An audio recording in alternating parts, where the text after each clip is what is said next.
Royal staff's shocking claims about Sarah Ferguson as they struggle to cope amid scandal. Welcome back to Crown Chronicles, the home of royal revelations, untold secrets, and jaw-dropping palace truths. If you haven't already, make sure you hit that subscribe button and turn on your notifications, because here, we don't just talk about the royal family. We uncover the stories they'd rather keep behind palace gates.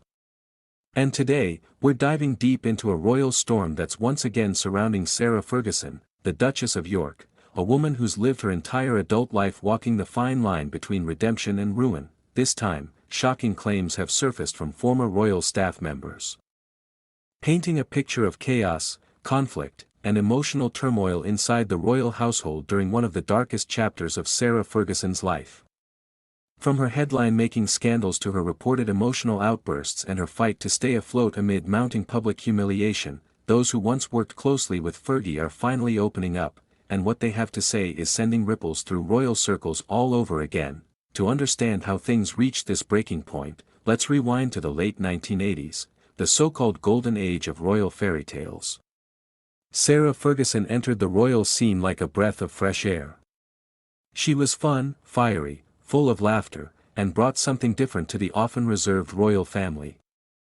When she married Prince Andrew in 1986, she was hailed as the people's duchess, relatable, approachable, and real.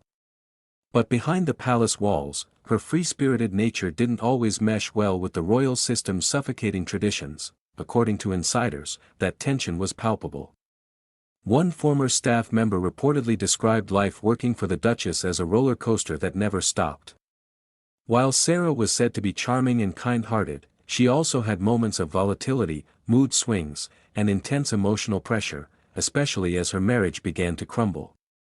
Staff allegedly struggled to cope with the shifting environment, where laughter could turn to tears in an instant. The pressure reached a boiling point in the early 90s when Sarah and Andrew's marriage began publicly falling apart.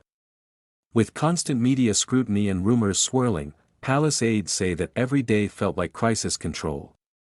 Tabloids were relentless, following her every move, from her fashion choices to her parenting style, and then came that scandal, the infamous toe-sucking photographs that rocked the monarchy in 1992.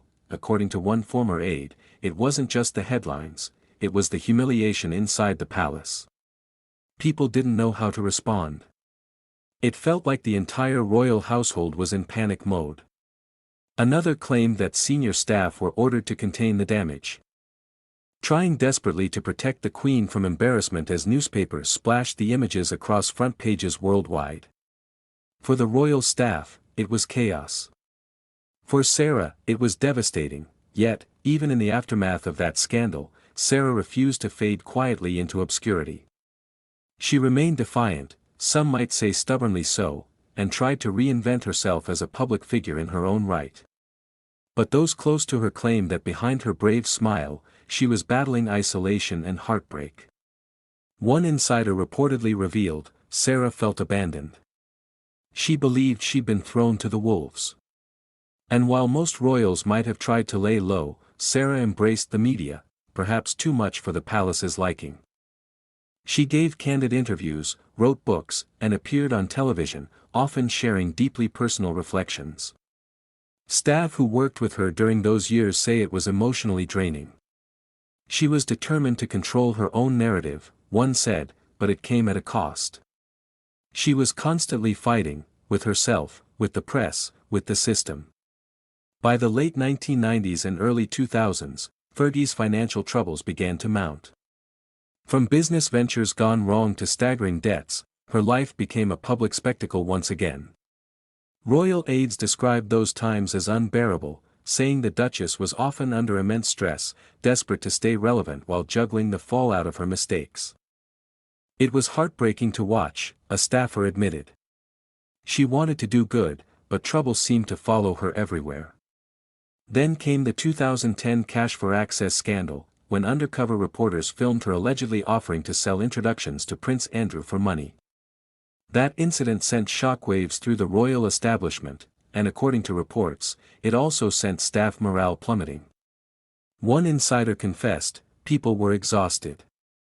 It was like living through the same nightmare again and again.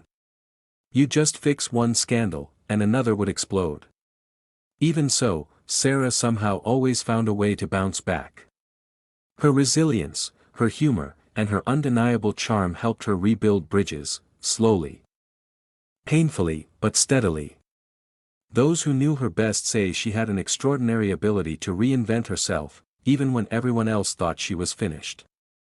She was always smiling, one former assistant recalled, even when she was breaking inside. Fast forward to recent years, and it seems the Duchess has been on a long journey of redemption. After decades of turmoil, she's managed to mend her relationship with the royal family, even earning a quiet invitation back into the fold following Queen Elizabeth II's passing. Yet, insiders say that scars remain, and some royal staff have privately expressed that her return hasn't been easy for everyone. There are still deep wounds. A palace source revealed. Some people can't forget the past. And now, as she faces new challenges, from her health struggles to the ongoing uncertainty surrounding her living situation at Royal Lodge, the home she still shares with Prince Andrew, Sarah Ferguson once again finds herself under the microscope. Recent reports suggest that tensions are high and emotions raw as she tries to hold on to the life she's built amid whispers of eviction and financial strain. For those who once worked closely with her, this latest chapter feels eerily familiar. Sarah has this incredible energy, one former royal staffer admitted. But it can be overwhelming. You either keep up, or you burn out. Others, however, defend her fiercely, saying she's one of the kindest, most genuine people they've ever served, loyal to a fault, even in her most difficult moments, and perhaps that's the real story here. Sarah Ferguson has never been the perfect royal, but she's always been real. She's made mistakes, yes, but she's also shown an unbreakable determination to keep moving forward, no matter how many times she's knocked down. Love her or loathe her, you can't deny that she's survived what would have destroyed most people, and somehow, she's still standing. So as royal insiders speak out about the chaos, the scandals, and the struggles behind palace doors, the world can't help but wonder, is Sarah Ferguson a cautionary tale? Or a symbol of resilience? What's undeniable is that her story continues to fascinate, not because it's perfect, but because it's human. Thank you for watching Crown Chronicles. If you enjoyed this deep dive into royal drama, be sure to like, subscribe, and turn on notifications, because we have even more explosive royal stories coming your way. Until next time, remember, the crown may glitter, but behind the sparkle, there's always a story waiting to be told.